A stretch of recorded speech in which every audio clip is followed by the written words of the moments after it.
시청자 여러분, 대한민국을 우리 IT 강국이라고 하죠. 자, IT 강국 대한민국, 그런데 그럼에도 불구하고 조금 취약한 부분이 있는 것 같습니다. 제 나름대로 두 가지 정도를 지적을 하고 싶은데요. 하나는 소프트웨어 쪽이 좀 약하다라는 전문가들의 지적이 많죠. 그리고 아무래도 벤처 정신 실종이다, 이런 얘기가 좀 많이 지적이 되고 있는데, 우리나라 제1의 소프트웨어 회사라는 NC소프트의 매출액이 글로벌 마이크로소프트의 한 0.9%밖에 안 된다고 합니다. 아직도 소프트웨어 쪽이 상당히 취약한 것, 또 벤처 실종 문제도 지금 젊은이들 도전 정신이 부족하다, 뭐 이런 지적들이 끊임없이 나오고요. 이게 아무래도 대기업들 편중으로 가 있는 어떤 사회적 흐름과 관련이 있지 않나, 이런 생각이 듭니다. 오늘 저희 프로그램에서 그런 얘기를 좀 해보려고 제가 이렇게 탐색을 해보니까 딱 맞는 기업 딱 집어낸 게 대한민국 벤처 1호 회사입니다. 비트컴퓨터라는 회사인데요. 이거 의료 정보를 전문하고요. 의료 정보 쪽에서는 아주 뭐라고 할까요, 강력한 그런 중견 기업이죠. 바로 의료 정보 1호 기업이기도 하고요. 오늘 전진옥 대표님을 모시고 조금 아까 말씀드린 우리나라 소프트웨어 산업 쪽 얘기, 또 벤처에 관련된 얘기, 뭐 그런 얘기를 좀 나눠보는 시간을 갖겠습니다. 시청자 여러분께 전진옥 대표 소개해드리겠습니다.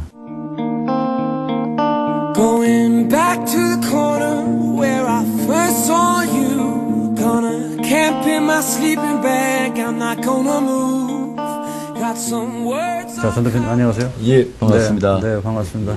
전 대표님, 요즘 동계올림픽 얼마 전에 뭐 우리나라 유치가 돼가지고 나라가 전체에 참 큰 경사가 났는데, 88년도에 뭡니까, 서울올림픽 때 소프트웨어하고 뭐 관련이 좀 있으셨죠? 예, 그렇습니다. 저희가 사실은 이제 87년에 한국에 돌아와서 첫 번째 프로젝트를 했던 것이 서울올림픽 프로젝트였었습니다. 그 당시에는 이제 키스트에 이제 시스템공학연구소라는 데서 이제 서울올림픽 전산화 시스템을 구축을 하는데, 저는 육상 사이트를 맡아서 육상 사이트에서 전산 시스템을 개발했습니다.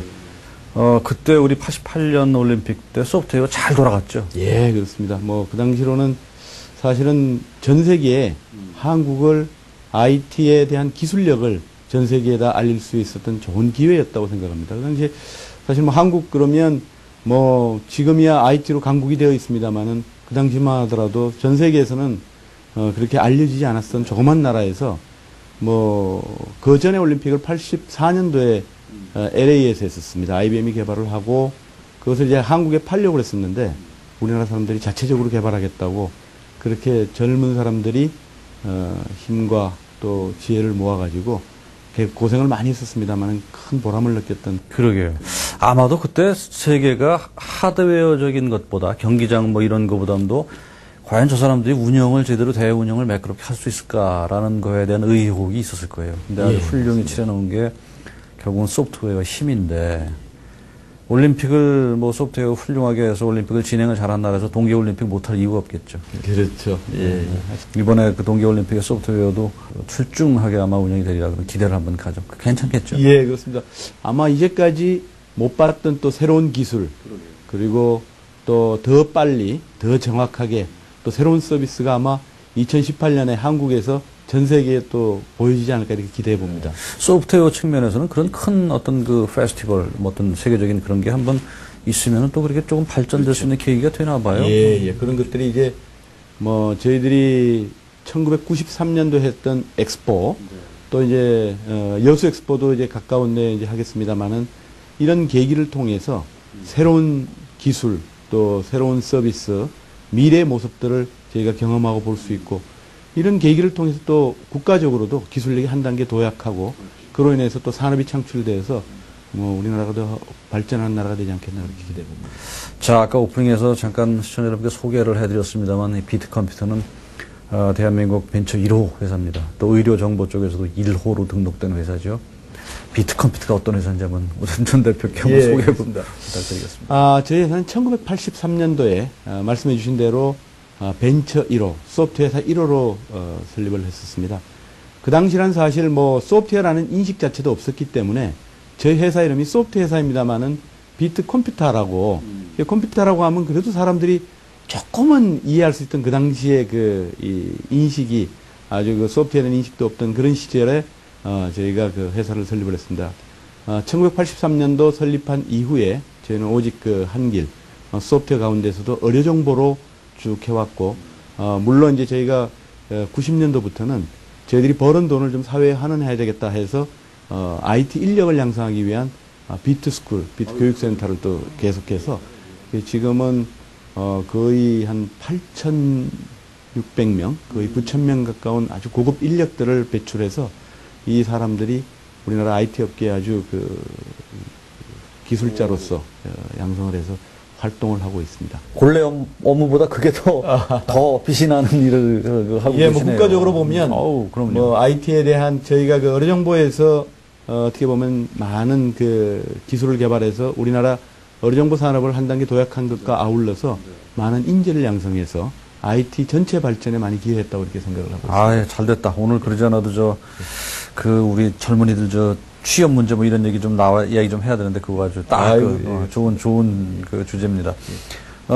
전 대표는 일단 벤처 1세대실 텐데. 그죠? 예. 어떻게 처음에 컴퓨터 쪽에 학부를 보니까 교육학과 나오셨어요. 예. 그래서 저는 사실은 그 IT에 발을 담그게 된 건, 제가 군에 있을 때 제 사수가 이 컴퓨터 프로그래머였었습니다. 키스트에서 근무했던 프로그래머였었는데, 개인적으로 굉장히 그 미래 이제 뭐 젊었을 때 우리도 그렇습니다만은 자기 진로에 대해서 고민하고 또 방황할 때, 그 당시 저는 이것이 이 컴퓨터 프로그래머라는 것이 저한테는 굉장히 뭐라 그럴까 이제 미래에 내가 도전해보고 싶은 아주 좋은 그런 직급이 아니겠네 이렇게 생각을 하게 되었습니다.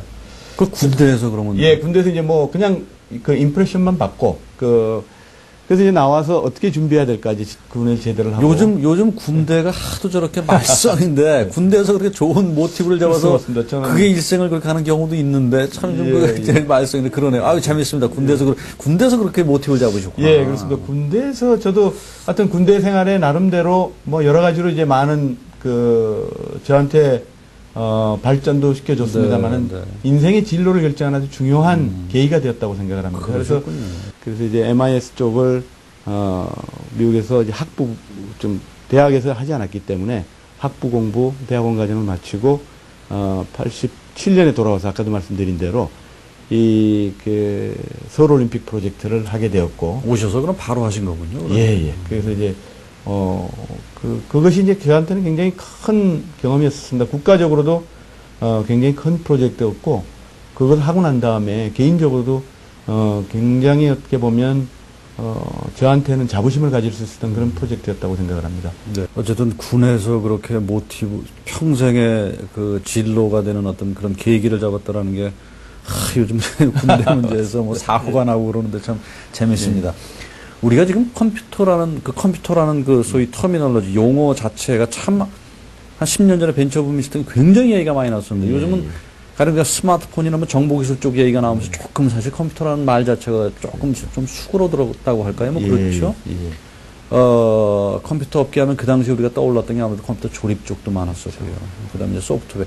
컴퓨터 우리가 산업하면 영역별로 어떻게 구분이 됩니까?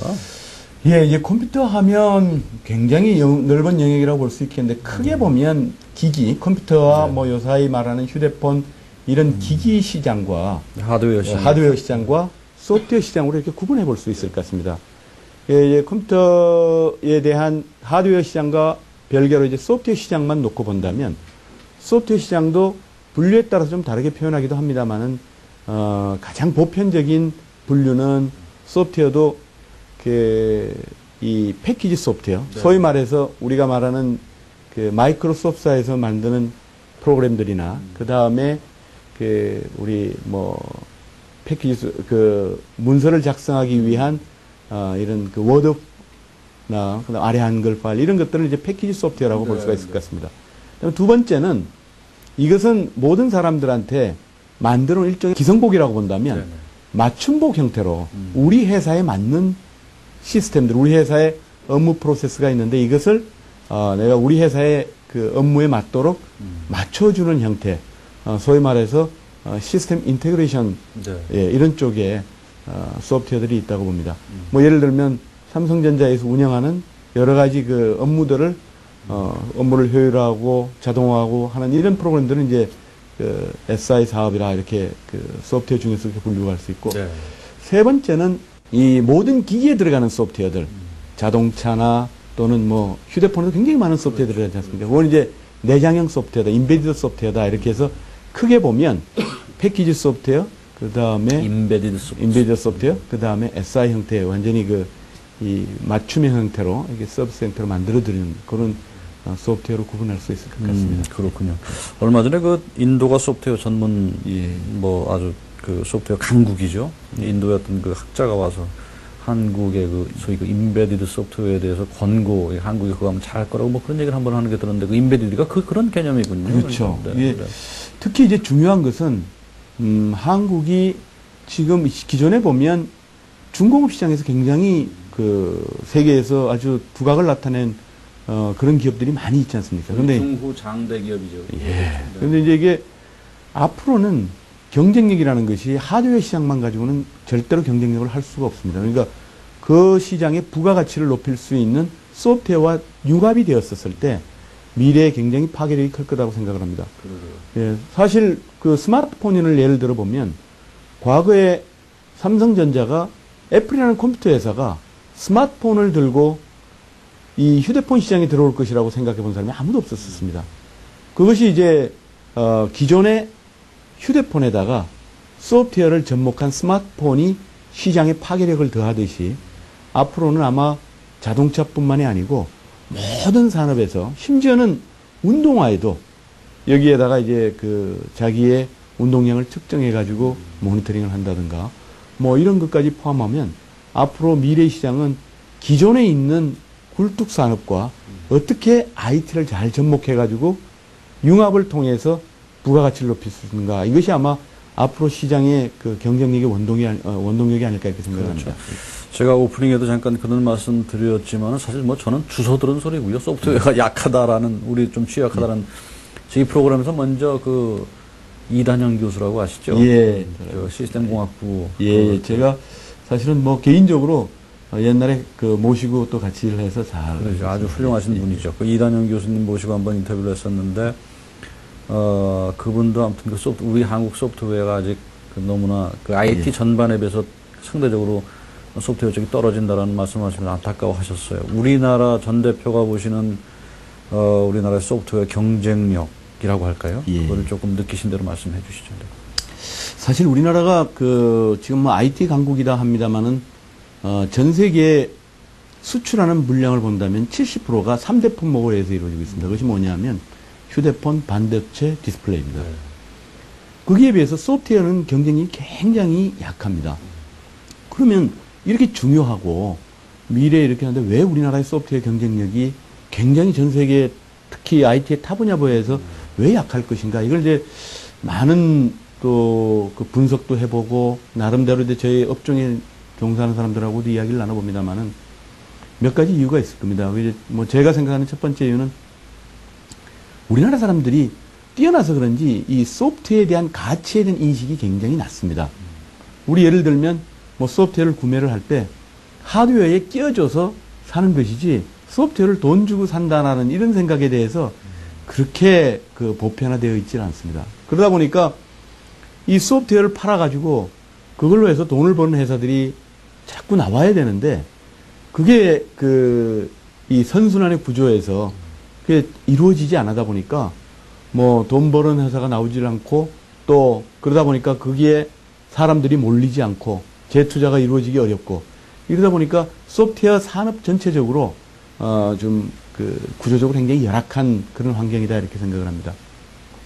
그런데 이제 또 기업들 입장에서 본다면 저희들이 그 사실 2000년을 중심으로 해서 IT에 굉장한 벤처 바람이 불었었을 때 많은 기업들이 그 당시 투자를 받고 이것이 이제 소프트웨어에서 잘 투자가 되고 세계적으로 진출하는 회사들이 많았었어야 되는데 그 당시 보면 세계 시장에 나가가지고 국내 시장이 뭐 어느 정도 투자를 통해서 활성화되었을 때 세계에 좀 나가는 노력들을 했었어야 되는데 그런 부분들이 좀 아쉬웠지 않나 생각을 해봅니다. 그래서 그런 면들이 지금 보면 이 특히 소프트웨어 업체들이 세계적으로 아주 그 강한 기업들이 양성할 수 있었던 그런 시기가 조금 놓쳐져 가지고 이런 뭐 우리나라가 이 소프트웨어 중요성에 비해서 뭐 산업 전반에 대한 원인 그리고 또 기업들에 대한 뭐 이런 책임들 이런 것들이 복합되어 가지고 우리나라의 소프트웨어에 대한 세계적인 경쟁력을 얻는 것이 좀 떨어져 있었다 원인이 아닌가 이렇게 생각을 합니다. 자, 아까 우리 전 대표가 재미있는 지적을 해주셨는데, 그러니까 우리나라 사람들이 하드웨어는 일단 눈에 띄고, 그렇죠. 예. 그렇죠. 이게 이제 어떤 그야말로 기계적 어떤 실체니까는 예.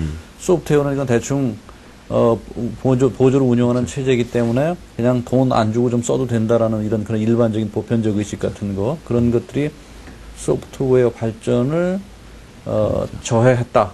예. 뭐 이렇게 보시는 거죠? 예, 뭐 그것이 눈에 보이지 않다 보니까 이것을 그 가치를 인정을 못 해줬던 것이 이제까지 했던 겁니다. 근데 사실은 아까도 제가 예를 하나 들었었습니다만은 이 아이폰이 우리나라 소프트웨어에게는 굉장히 큰 메시지를 줬다고 생각을 합니다. 이 휴대폰에서 보면 눈에 보이는 휴대폰을 사는데 그 속에 들어가는 소프트웨어나 콘텐츠나 이런 것을 우리가 뭐 경쟁력이라고 그렇게 이야기를 안 했다가 아이폰이 그 하드웨어의 가치에 비해서 그 가지고 있는 아이튠스나 이런 그 바치고 있는 소프트웨어의 기능을 인해 가지고 아이폰의 그 휴대폰의 경쟁력을 확 높여놨습니다. 근데 그런 게 아마 전 대표 이런 것도 있지 않을까 싶어요. 일단 그 한 국가의 문화적인 어떤 성숙도, 다양성, 예, 그렇죠? 예. 이런 것이 뭐 비례한다고 할까요? 그러니까 문화적으로 정말 다양하고 하는 나라에서 소프트웨어 개념도 보다 더 발전이 될 거고, 그러니까 그것도 선진국으로 가는 어떤 선진화의 과정의 한 단계가 아닌가 하는 뭐 그런 생각도 좀 드네요. 소프트웨어의 예. 중요성을 인식하는 데 있어서 예, 말이죠. 맞습니다. 그것도 저도 그 말씀 주신 데 동의하는 것이 우리가 산업사회에서 디지털 사회로 간다는 건 산업사회라는 것은 물건의 어떤 생산, 제조 이런 것에 이제 기반이 둡니다만은 이게 그 디지털 사회라는 것은 창의적인 것을 바탕으로 해서 눈에 보이는 문화 뭐 이런 것들이 이게 주로 이루게 되는데 그런 측면에서 본다면 우리가 이제 마인드 자체도 이 하드한 생각에서 소프트한 생각으로 가야만이 이것이 이제 정말로 그 가치도 인정하게 되고 또 그것을 통해서 중요성이 부각되지 않겠나 그렇게 생각이 듭니다. 소프트웨어라는 게 기본적으로 그래서 문화화하고 직결될 수밖에 없겠죠. 그렇죠. 문화적 예. 다양성 뭐 이런 거 직결될 수밖에 없겠죠. 자, 그런 어떤 우리나라 소프트웨어 그런 그 좀 상대적으로 취약한 상황 속에서 지금 비트 컴퓨터가 이제 집중, 예. 소위 선택과 집중을 해온 게 의료정보 쪽이죠. 소위 예. 유헬스케어라는 거. 예, 그렇습니다. 뭐 다 아시겠지만 시청자들에서 간단하게 좀 유헬스케어 개념 또 원격 진료 같은 거 좀 설명해 주시죠. 그게 지금 비트 컴퓨터의 주종목이죠. 그죠? 네. 예.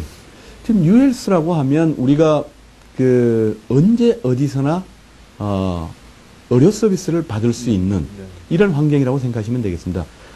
예를 들면 과거에 같은 경우에는 병원이라는 그 시간과 장소의 제약 속에서 내가 가서 진료를 받을 수 있는데 어디서나 예를 들면 휴대폰을 통해서 또는 TV를 통해서 또는 다양한 측정 이 기기를 통해서 자기의 신체 정보를 모니터링 할 수도 있고 그리고 이것을 통해서 이상 상황이 생겼었을 때는 의사 선생님과 바로 이렇게 그 기기를 통해서 진료 서비스를 받을 수 있는 이런 서비스다 이렇게 보시면 되겠습니다. 그 비트 컴퓨터가 처음에 출범한 게 몇 년이라고 그랬죠? 제가 1983년도입니다. 근데 그때부터 의료정보 쪽을 하셨다는 얘기예요? 그때 그런 개념이 있었나요? 아닙니다. 그게 이제 저희들이 이제 사업을 준비하게 된 것은 2000년부터입니다. 그 전에는 이제 1983년 저희는 병원의 의료 정보화를 추진했던 것이 83년부터 쭉 해왔고 그리고 이제 저희가 병원 내부에서 의료정보화를 그렇습니다. 그게 80년도고 예, 그렇죠. 병원의 내부에서 네. 이제 그것이 기술이 발전하고 환경이 발전하다 보니까 여러 환경이 변화하다 보니까 앞으로는 유헬스가 시장이 대상이 될 거다 이렇게 생각해서 저희가 준비를 했습니다. 그래서 저희는 이렇게 봅니다.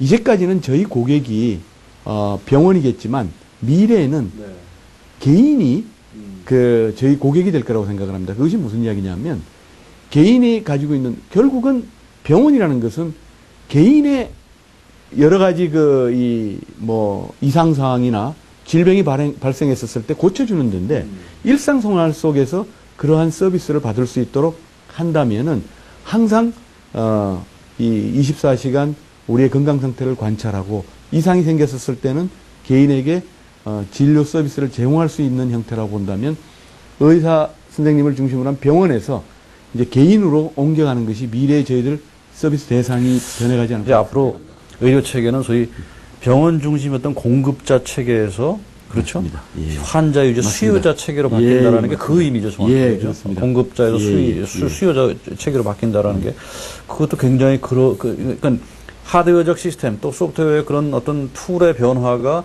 그렇습니다. 병원 환자와 병원 간의 관계 설정을 그렇게 바꿔놓는 거죠. 그렇죠. 그러시면 아무래도 이제 병원도 이제 기존에 보면 병원에 오시는 환자분들보다 일상생활 속에서 하니까 훨씬 더 앞단에서 그러니까 건강한 상태에서 관리도 될 수 있고 또 잠재적인 환자의 고객 수도 이렇게 많아지니까 모든 사람들이 건강의 대상에 그러니까 그러네요. 진료의 대상이 될 거다. 두 가지네요. 그러면 하나는 공급자 의료 병원 중심이던 공급자 위주 수요자로 바뀐다라는 측면이 그렇습니다. 하나가 예. 있고 그 다음에 예방 차원이 당연히 들어가겠네요. 맞습니다. 예. 그렇죠. 예. 지금까지는 병원 몸이 아파야 뛰어갔는데 그렇습니다. 이제는 그냥 늘 예. 그냥 일상에서 늘 체크업을 하면서 예방한다는 그런 소위 패러다임의 변환 같은 거네요. 그죠? 예, 맞습니다. 비트 컴퓨터의 어떤 그쪽 분야에서 뭐 특화된 부분이라고 할까요? 그러니까 거기서 비트 컴퓨터가 어떤 사업을 하는 겁니까? 저희는 저희 회사가 기존의 의사 선생님들하고 환자들 간의 연결을 그러니까 그것을 IT 기술과 또 저희들이 가지고 있는 이러한 네트워크를 통해서 24시간 진료 서비스를 받을 수 있는 형태의 이런 솔루션을 만들고 그리고 이제 네트워크를 통해서 항상 환자가 의사 선생님을 만날 수 있도록 해주고 그리고 또 그러한 데이터들을 축적해서 의사 선생님들이 보다 정확하고 빠르게 진료할 수 있는 그러한 근거를 만들어드리는 것이 이제 저희들의 개발하고 있는 기술과 솔루션입니다. 아까 전 대표 말씀하신 것 중에서 우리나라 소프트웨어의 소위 해외 수출에는 뭐 형편없이 부진하더라고요. 제가 통계를 봐도 2002년도인가요? 아예 제로더라고요. 그걸 이단영 박사가 그런 말씀하셨어요. 예. 2002년도인가 2000년 초만 해도 아예 소프트웨어 수출이 없었다고 그러더라고요. 예. 근데 지금 비트 컴퓨터 같은 경우는 의료 정보 갖고선 유헬스케어 갖고 수출을 많이 하셨더라고요. 예. 아주 재미있고 놀라운 건데 그 부분을 좀 소개를 좀 해주시죠. 예, 그렇습니다. 저희가 사실은 2000년부터 저희는 해외 시장을 준비를 했었습니다. 근데 사실 이 의료라는 것이 보면 수출이라는 것이 쉽지가 않은 또 이 요인이 있는 것이 각 나라의 법 제도와 밀접하게 연관되어 있습니다. 의료 사고도 있을 수 있고요. 예, 의료 사고도 그렇죠? 있을 수 있고 그럴 수 있겠네요. 또 거기 보면 의료법 또 저희들 보면 우리나라에 이제 수가라는 것이 있는데 정부에서 지원하는 이런 것들이 나라의 법제도하고 굉장히 밀접하게 연관되어 있습니다. 이런 측면에서 저희들이 선진국에 바로 가서는 리스크도 그만큼 크기 때문에 예, 그래서 이제 저희가 동남아 시장을 쭉 해왔습니다. 지난 10년 동안 저희가 굉장히 투자도 하고 또 저희들이 이제 많은 병원에서 시행착오도 겪고 해서 지금은 동남아 시장, 중앙아시아 이런 쪽에서는 저희들이 아주 이 성공적으로 잘 됐습니다. 그것이 이제 최근에는 이런 IT 기술과 우리나라가 이제 병원, 의료 서비스까지 포함해가지고 디지털 병원 수출이라는 형태로 이제 저희들이 수출하는 모습까지. 그것은 이제 저희는 의료 정보만 공급을 합니다만은 의료 정보 업체, 기기 업체, 그다음에 건설까지 묶어서 이 세계 시장의 디지털 병원의 모델을 수출하는 형태로 이제 저희들이 같이 협체들을 만들어가지고 공급하는 그런, 계획을 또 정부에서도 추진하고 있습니다. 이제 보면, 저희들이 이제까지 해왔던 것들은, 지금 동남아 시장에는 동남아에 있는 병원들을 저희 의료정보 시스템을 구축해서 현지에 잘 의료법과 제도에 잘 맞춰서 그것이 잘 이렇게 확대되고 있습니다. 야, 그거야말로 어마어마한 계획으로 제가 느껴지는 게 이게 의료라는 게 사실 다른 일반 제조업하고는 어쨌든 다른 건데 가령 우리가 미국의 그 유명한 존스 홉킨스 같은 큰 그런 병원을 갖고 있는 세계 최고 의료시설을 갖고 있는 미국이 과연 우리나라 의료 정보에 관한 시스템을 받아들여서 우리가 수출을 한다면은 그거 굉장히 역사적인 일일 것 같네요. 예. 그게 어떤 마켓 타겟을 그럼 지금 현재 미국에다 두고.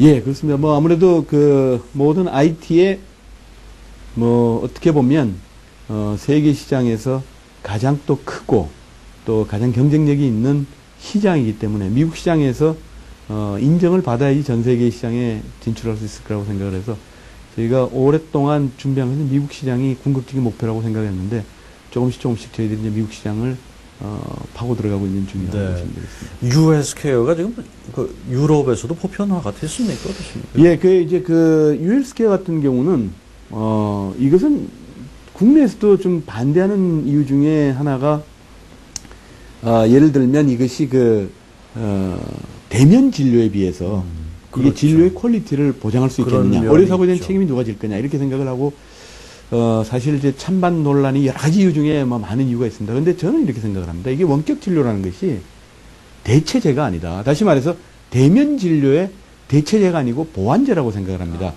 그것이 적용회, 하나의 예를 들면 적용회 같은 경우에 진료 서비스를 받을 수 없는, 이 교도소, 또 그 다음에 이 의사 선생님이 안 계시는 이런 외딴 섬이나 도서 인근 지역 같은 데는 그런 데는 대면 진료와 비교할 수가 없습니다. 거기는 차선책으로 보완 역할을 할 수 있는 원격 진료를 통해서 서비스를 할 수 있는 그것이 어떻게 보면 좋은 대안이 될 수 있는데 그런 측면에서 본다면 유럽이나 미국 같은데 교도소나 또는 외딴 지역이 워낙 넓다 보니까 이런 쪽에서 굉장히 활성화되고 있습니다. 그러니까 그거 아주 포인트인데요. 왜냐하면 예. 저도 사실은 그 US 케어를 들으면서 과연 저 치료의 신뢰도를 우리가 어떻게 맞습니다. 보장을 할까 문제가 예. 의문이었는데 지금 대표님 말씀 들으니까 그게 한 방에 해결이 되네요. 그러니까 개념을 딱 바꿔버리니까 그죠? 그렇죠. 개념을 예. 바꿔버리니까는 대체가 아니라 보완으로서는 충분히 훌륭하죠. 예. 아예 못하는 것보다는 어떤 그렇습니다. 수준이라도 접근성을 주는 거니까 그렇죠. 예, 예. 그리고 할 수 있는 거는 대면 치료를 하고 그렇습니다. 그것이 불가능하고 현실적으로 어렵고 여러 가지 환경적 요인으로 못할 적에는 US 케어를 동원하면은 보완제로서 충분히 기능하게 된다는 그런 말씀이신데 뭐 그거 충분히 얘기가 설득력이 있네요. 우리나라 지금 US 케어의 어떤 산업적 위치라고 할까요? 그 세계적 세계 속에서의 위치 어느 정도 평가하세요? 사실 우리나라의 IT 인프라가 많은 사람들이 얘기할 때 전 세계에서 가장 발전돼 있는 나라다. 그리고 많은 글로벌 컴퍼니들이 한국에 대해서 굉장히 관심을 가지는 것이 어떻게 보면 전 세계에 가장 좋은 인프라가 있기 때문에 새로운 서비스나 새로운 기술을 테스트해 볼 수 있는 테스트베드로서 굉장히 한국 시장에 대해서 매력도가 있습니다. 또한 한국 사람들의 성격이 또 어떤 게 하면 다이나믹하지 않습니까? 그리고 또 쏠림 현상도 강합니다. 그러니까 어떤 서비스가 이루어지면 많은 사람들이 여기에 한번 좋은 서비스라 그러면 또 달려들어가지고 다들 해보기 때문에 검증하기엔 굉장히 좋은 시장이고 그래서 US에 어떻게 보면 새로운 이 서비스에 대해서 많은 나라들이 한국을 굉장히 관심 있게 보고 있습니다. 예. 이것이 이제 그 가운데는 기술에 개발한 것도 있고 서비스 그래서 국가적으로도 보면 시범 사업뿐만이 아니고 정부적인 연구개발 사업인 스마트 케어 사업 이런 것들을 이제 정부에서 많이 투자하고 있는데 한 가지 아쉬운 것은 이런 것들이 시범 사업에 머물러 있고 법 제도의 개정이 이루어지지 않아서 이것이 산업으로 확산되지 못한 게 참 안타까운 현실입니다. 이게 이제 산업으로 확산이 돼야 되는데 그것이 이제 고비를 넘어가지 못하고 있습니다. 그건 누가 때문에 그걸 정부가 끌어줘야 되나요? 업계가 누가 해야 되나요? 원격 진료가 의료법에 관련돼 있다 보니까 조금 완화하고 어떻게 보면 아까 말씀해 주신 대로 예방 차원에서 건강관리 서비스법이라고 우리가 초창기에 이제 진료 같으면은 여러 가지 제약이 있겠습니다만은 건강관리 같으면은 초기 예방 차원에서 접근을 하기 때문에 멀리 있는 사람들도 의사 선생님들에게 보면 자기 자신의 여러 가지 이제 건강 상태를 질병이 발생하기 전이니까 조금은 이제 의료법에서는 자유로울 수 있는 이런 법들이 현재 국회에 계류 중이고 이것이 통과가 안 되다 보니까 사실은 산업으로 가기가 발목이 좀 잡혀 있는 상태입니다. 그것이 좀 빨리 되면 그것이 본격적으로 산업화되지 않겠나 이렇게 기대를 해봅니다. 자, 이게 US라는 게 참 그런 문제가 참 어렵겠군요. 아무래도 건강 문제이기 때문에 사회적인 관습 또 우리가 갖고 있는 건강에 대한 어떤 그런 법적 문제 이런 것들이 너무나 많이 얽혀 있어서 그게 그런 문제점들이 있을 수는 있겠네요. 근데 우리나라가 그런 것이 다른 나라에 비해서 조금 더 민감한 편인가요? 어떻죠? 예, 그런 측면에서 본다면 민감한 편이라고 보입니다. 근데 우리나라 같은 경우에 보면 모든 건강보험이 국가에서 이제 이루어지다 보니까 이게 수가하고 밀접하게 연관되어 있다 보니까 조금은 이제 더 민감할 수가 있다고 봅니다. 근데 이걸 조금 다른 시각에서 본다면 최근에 이제 많은 이야기가 나오고 있는 우리 의료 관광 이 관점에서 한번 ULS를 한번 생각해 볼 수가 있을 것 같습니다. 사실 우리나라에서 차세대의 뭐 새로운 산업 이런 데 보면 의료 산업은 저는 굉장히 큰 그 유망한 산업이라고 봅니다. 근데 이미 벌써 그게 꽤 하고 있죠. 소위 올리고 있죠. 예, 실적으로 예. 올리고 있죠. 근데 이게 올리고 있는데 하나의 통계에 보면 우리나라 작년에 외국인 의료 관광객이 8만 명입니다. 근데 싱가포르나 인도가 70만 명이 넘고 아유, 상대적으로 굉장히 태국이 약하나 아직. 156만 명입니다. 네. 그러니까 태국에 비해서 20분의 1, 싱가포르나 인도에 비해서 10분의 1밖에 안 됩니다. 그런데 이것은 앞으로 무궁무진한 우리나라 보면 요사이 보면 그렇지 않습니까? 제일 공부 잘하는 사람들이 의대 가지 않습니까? 이게 굉장히 경쟁력이 우리나라 의술도 경쟁력이 있고 또 보면 우리나라에 이게 의료관광객이라는 것이 의료로만 그치는 것이 아니고 부가가치가 관광산업 여러 가지 부가가치를 부가가치를 냈죠. 네네. 근데 그게 ULS하고 무슨 관계가 있냐 생각하실 텐데 저는 거기에도 우리나라가 IT 기술과 접목하면 아까도 말씀드렸듯이 휴대폰과 IT가 접목해서 파괴력이 있었듯이 ULS하고 접목하면 굉장히 큰 효과가 있다고 봅니다. 예를 들면 외국인 의료 관광객이 먼저 문진이라고 해서 의사 선생님들하고 먼저 처음에 와가지고 우리 수술하기 전에 의사 선생님 만나지 않습니까? 그걸 만나기 위해서 왔다가 다시 또 수술할 때 갈 수는 없지 않겠습니까? 그걸 원격 진료를 통해 가지고 그 해외에 있는 모든 나라에서 우리 병원하고 연계가 돼 있다면 화상을 통해서 사전에 그 문진할 수 있고 네. 또 수술하고 난 다음에 사후 관리를 하는 게 또 굉장히 중요한 문제입니다. 그런 부분들을 우리 IT 기술과 접목한다면 이 의료 산업을 세계적으로 우리가 우리 의료 기술들을 수출할 수 있고 할 수 있는 좋은 산업의 하나의 그 대상이라고 생각하는데. 자, 우리가 요즘 대기업과 중소기업의 소위 동방성장 얘기를 하면서 이제 큰 그룹과 조그만 기업들 간의 소위 뭐라 그럴까요?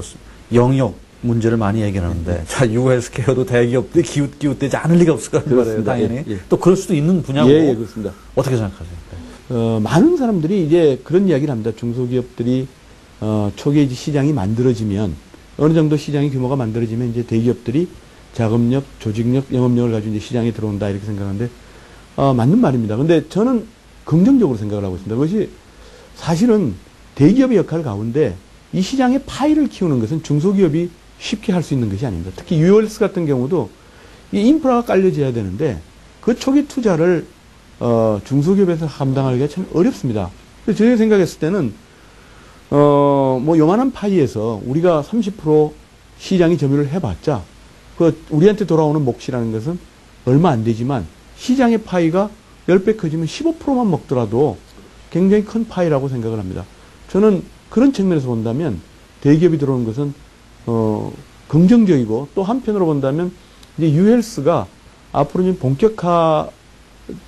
산업이 본격화되는 그런 직전 단계에 오지 않나 이렇게 생각을 해봅니다. 그냥 추상적으로 이렇게 한번 개념을 정리해보면 어떨까 싶어요. 지금 대표님 말씀대로.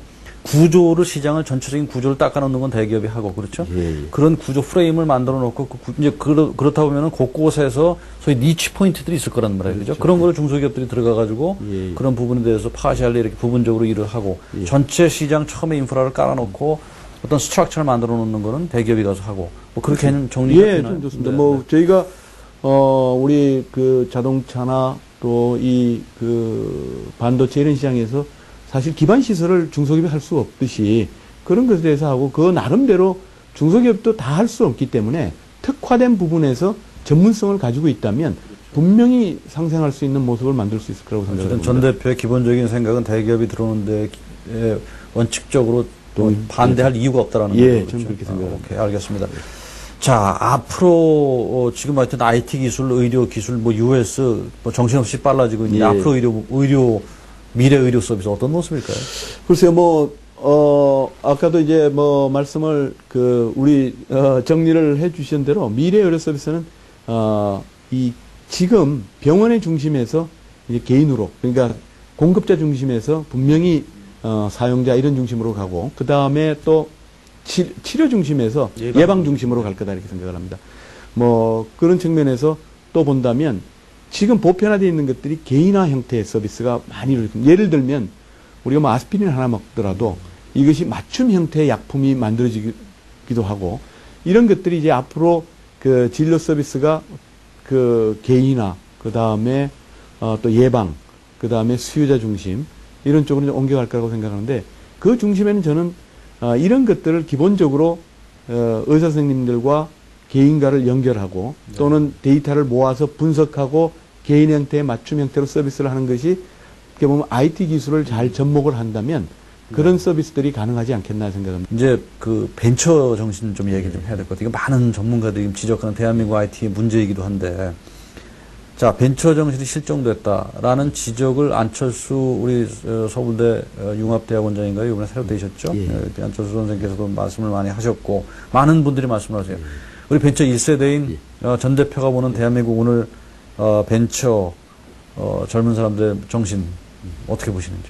가장 우려되는 것은 젊은 사람들 입장에서 보면 너무 쉽고 편한, 그러니까 리스크를 테이킹하지 않으려고 하는 거 아닌가 생각합니다. 그러니까 도전 정신에 좀 실종됐다는 것은 저는 개인적으로 봤었을 때도 상당히 우려되는 부분이라고 생각을 합니다. 리스크 테이킹을 안 하는 거는 사회가 또 그렇게 하도록 맞습니다. 봐주질 않기 때문에 그런 예, 경우가 예. 있을 거예요. 그죠? 저도 맞습니다. 그 아주 이제 정확하게 지적해 주시는데 저도 개인 입장에서 이제 그런 거고 또 이런 것들을 사회적으로 이게 어느 정도 허용이 되고 또 이게 좀 받아들일 수 있는 인프라가 만들어져야 되는데 우리 한번 사업 해가지고 실패했었을 때 돌아오는 걸 생각을 하면 감히 이걸 하기가 엄두가 잘 안 나는 그런 부분도 있습니다. 패자 부활이 안 되는 거죠. 네, 맞습니다. 패자 부활이 잘 안 되니까 한 번 이거 하다 보면 그 데미지도 너무 크고 이런 것들이 참 어떻게 보면 뭐 그 산업사회하고는 달리 디지털 사회에서는 10개 해가지고 한두 개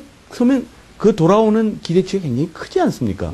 예, 그런데 국가적으로 보면 많은 그 시도를 해본다는 그것 자체가 굉장한 이 에너지인데 그런 것들을 사회 전체로 막혀 있다라는 것은 개인도 불행한 거고 우리나라의 미래도 상당히 걱정되는 부분이라고 생각이 듭니다. 우리 기성세대가 예컨대 아이들이 뛰어난 어느 부분에 소프트웨어 쪽에 뛰어난 아이들이 있어요. 그런데 아이가 부모한테 자, 제가 큰 기업에 가가지고 안정적으로 가겠습니다. 라는 타입이 있을 거고 또 하나는 죽이 되든 밥이 되든 내가 한번 해보겠습니다. 근데 우리 기성세대들이 과연 죽이 되든 밥이 되든 이건 해보겠습니다 쪽에 손을 들어줄지가 사실은 그게 사회 풍토인데 예. 대기업 가서 이름 좋은 대기업 가서 이게 사회 우리의 지금 맞습니다. 대사란 말이에요. 예. 이게 참 그 큰 문제죠. 그러니까 결국 그렇게 말하는 기성세대들의 문제는 실패를 하면은 살아나기가 어렵다. 그게 전제가 돼 있는 거죠. 그런 부분들이 큰 문제네요. 예. 그래서 그건 개인도 뭐 좀 되겠지만 하여튼 국가나 사회 전체적으로 그런 풍토를 자꾸 뭐 부모가 자식한테도 그걸 이제 자꾸 그러한 새로운 시도에 대한 것들을 용기를 불러주고 해야 되듯이 그런 시도가 좀 필요하다고 생각합니다. 그게 참 젊은이들 도전 안 하는 젊은이들 탓할 수는 없는 문제예요. 맞습니다. 사회 예. 풍토를 예. 탓해야죠, 그죠? 그렇죠.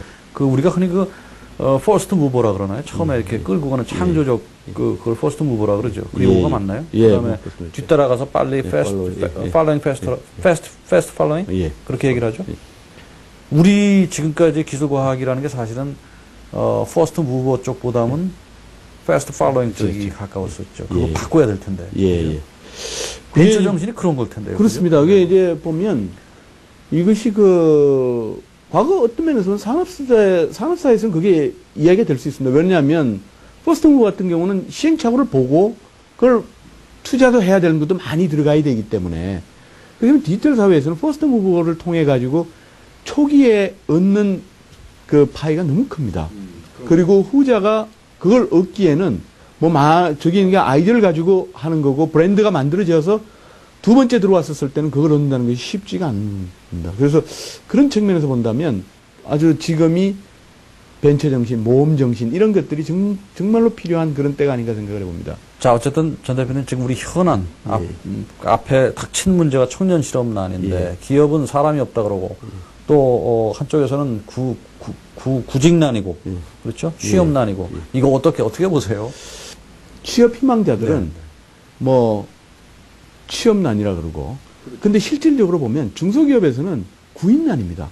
사람들을 못 찾아서 난리인데 그걸 보면 이 졸업한 그 취업 희망자들이 대기업에 가기 위한 저는 이 잠재 수요자들이라고 생각합니다. 왜 이렇게 보면 중소기업에 가서 자기가 경험도 쌓고 또 이래서 거기 가서 또 작은 기업을 크게 키워오는 이런 의지를 가지고 도전을 해야 되는데 이게 보면 처음에 시작할 때부터 안정돼 있고 자기들 이제 그 큰 나무 밑에 그늘 속에서 있는 것을 너무 선호하는 것이 아닌가 이런 것들이 좀 안타깝게 보여집니다. 자, 모두가 대기업보다 중소기업 쪽을 키워야 된다. 그래서 그쪽으로 좋은 인력이 많이 가야 된다라고 모두가 외치는데, 외치면서도 막상 안 간단 말이에요. 예. 또, 어떻게 보면 시장이라는 게 그런 거죠, 사실은. 어떤 A라는 기업이 좋은 물건을 사회적으로 지탄을 받는데 좋은 물건을 만들려면 욕을 하면서도 또 그 기업 가서 물건 사준단 말이에요. 그게 시장이긴 하나. 그러나 그게 시장의 본성이라고 보기에는 사실은 일본이나 또 다른 나라의 경우를 보면은 실제로 국민들이 중소기업적 지향, 그런 마인드들이 많이 있단, 우리나라가 틀림없이 대기업 쪽에 편중되어 있는 것만큼 부인하기 어려운 것 같아요. 인식의 전환이 필요하겠죠. 글쎄요, 예, 뭐, 인식의 전환도 있어야 되겠고, 저는 이제 중소기업 입장에서 본다면,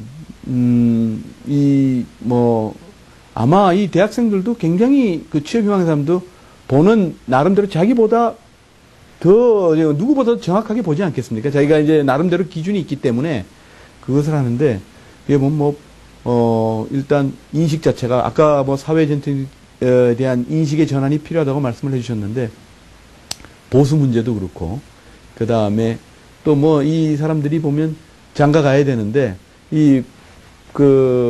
자기가 가지고 있는 간판이 어디겠느냐 이것들이 상당히 이제 중요하게 생각을 하니까 그런 것들이 다 복합되어 있는데 그런 측면에서 본다면 우리 젊은 사람들만의 문제가 아니고 부모들 입장, 사회인 이런 사람들이 그러니까 이게 보면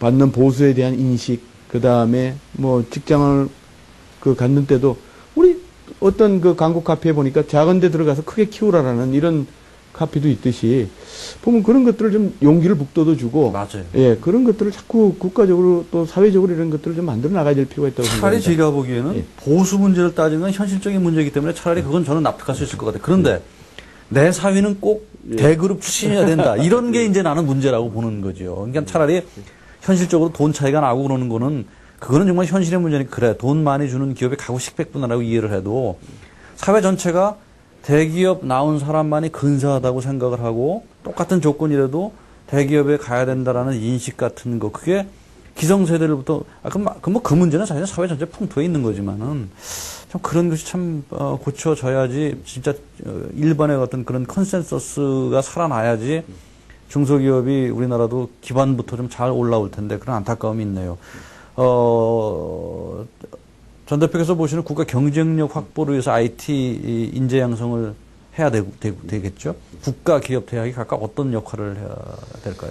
이걸 좀 많은 사람들이 쉽게 이야기는 합니다만은 좀 100년 대계에 대한 계획을 세웠으면 좋겠습니다. 이게 좀 안타까운 것은 요새 방학값 등록 이런 것도 보면 너무 정책인 논리에 의해서 이렇게 막 흔들리는 것 같고 국가의 어떤 교육 이 시스템 자체도 이게 흔들리는 게 아닌가 하는 이제 우려의 시각으로 보여지는 부분이 있고 기업도 저는 많은 책임이 있다고 봅니다. 우리 보면 사실은 대학이라는 데가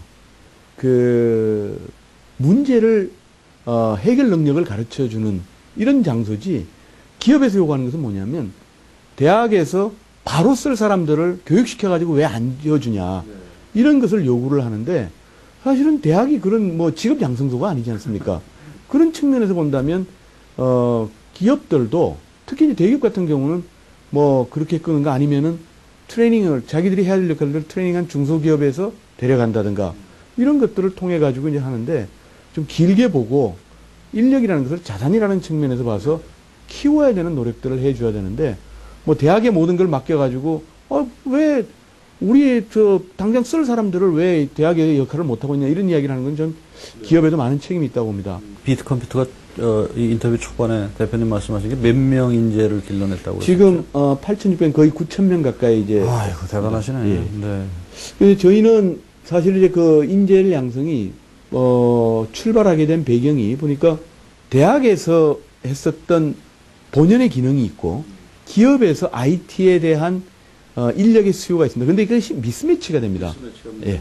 그러니까 기업에서는 정말로 이 경험과 지식을 가지고 프로젝트 능력을 가진 사람들을 필요로 하고, 대학은 저는 그렇게 생각합니다. 본연의 기능 자체가 앞에서도 말씀드렸듯이 문제 해결 능력을 가지고 많은 것을 다방면에 생각하고 폭넓은 사고를 가질 수 있는 것을 가르치는 것이 대학인데, 현실적으로 이것이 미스매치가 되니까 저희 교육센터가 6개월 동안 하드 트레이닝을 시킵니다.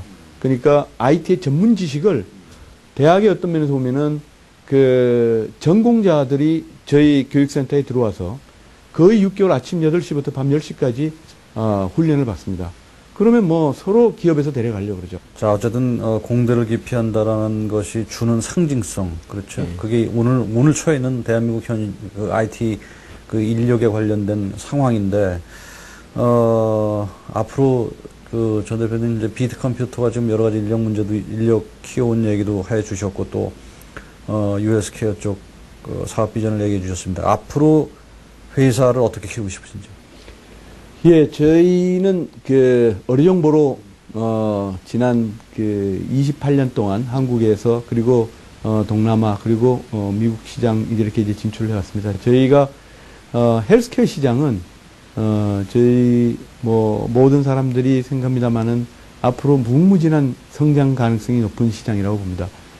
그런 헬스케어 시장에서 저희들이 그 많은 사람들의 건강을 위해서 보다 좋은 솔루션을 개발하고 보다 좋은 콘텐츠를 만들고 보다 좋은 서비스를 개발을 해서 어류정보의 세계적인 회사가 되는 것이 저희 회사의 비전이라고 생각합니다. 아까 제가 뭐 여러 번 말씀드렸지만 비트컴퓨터의 참 그 다른 회사에 비해서 갖고 있는 위대함이 그 인력을 많이 그 훈련시키고 배출을 해냈다는 점일 텐데, 벤처 1세대로서 우리 하여튼 20년, 30년 후배들이죠. 20, 30년 후배들 지금 사회에 막 그 입문하기 앞서서 방황하는 젊은이들이 사실 아까도 얘기했지만 사회 풍토 때문도 그렇고 또 본인 스스로의 문제 때문에도 많은데, 그런 젊은이들을 위한 선배로서 조언의 말로 오늘 인터뷰를 맺죠. 예. 사실 뭐 말씀해 주셨듯이 우리가 이 사회 전반의 책임도 있고 또 개인적인 문제도 있습니다만은 리스크를 안 가지려고, 가급적 덜 가지려고 하는 이제 그런 풍토가 있다고 말씀을 해주셨는데, 사실 우리가 하이 리턴을 하려면 하이 리스크 하는 것들을 도전하고 시도해 볼 필요가 분명히 있다고 생각을 합니다. 그런 측면에서 보면 지금 보면 뭐 제가 이 젊은 시절에 비하면 참 많이 노력도 하고 공부도 하고 열심히 젊은 친구들이 보다 좀 도전 정신을 가지고 자기가 꿈을 만들어 간다면 분명히 실현될 거다라고 생각을 합니다. 그것이 앞으로 다가오는 사회는 사실은 뭐 지금 보면 안정적일 거라고 보일지 모르겠지만 10년, 20년, 30년이 지나면 여러분들 가운데 큰 꿈을 가지고 도전한 사람들은 정말로 큰 것을 달성한 사람을 봤었을 때, 내가 왜 그 당시 그런 시도를 하지 않았을까 하는 아쉬움과 후회가 없도록, 젊었을 때 우리 뭐 고생은 돈 주고도 산다고 하는데, 그런 측면에서 본다면 지금 당장에 이렇게 그 안정적인 것보다는 더 큰 꿈을 가지고 한번 도전해 보는 것이 우리 젊은 우리 이들에게 제가 드리고 싶은 당부의 말씀입니다. 오늘 전 대표님 아까 오프닝에서도 말씀드렸지만 오늘 제가 비트 컴퓨터를 딱 끄집어낸 이유가 두 가지 화두예요. 하나는 벤처 기업이라는 측면, 벤처 실종, 정신 실종의 시대 벤처 기업이랑, 또 하나는 바로 그 소프트웨어, 우리가 취약한 소프트웨어 쪽에 선택과 집중을 해서 세계적인 경쟁력을 갖고 계시다라는 측면 두 가지인데, 앞으로도 아무튼 그 두 가지를 좀 더 발전시키시고요. 특히 지금까지 8,000명이 넘는 인력도 9,000명에 가까운 인력들을 키워오신 그거는 꼭 좀 앞으로도 지속적으로 하셔서 젊은이들한테 좀 좌표를 좀 정해주셨으면 좋겠어요. 아유, 고맙습니다. 네, 그 부분에 대해서 좀 별도로 특별히 좀 부탁의 말씀 드리겠습니다. 예, 그렇게 하겠습니다. 아주 오늘 유익한 인터뷰 됐고요. 아마 젊은 사람들이 많이 봤을 겁니다. 예. 희망을 가질 겁니다. 고맙습니다. 아유, 고맙습니다. 수고하셨습니다.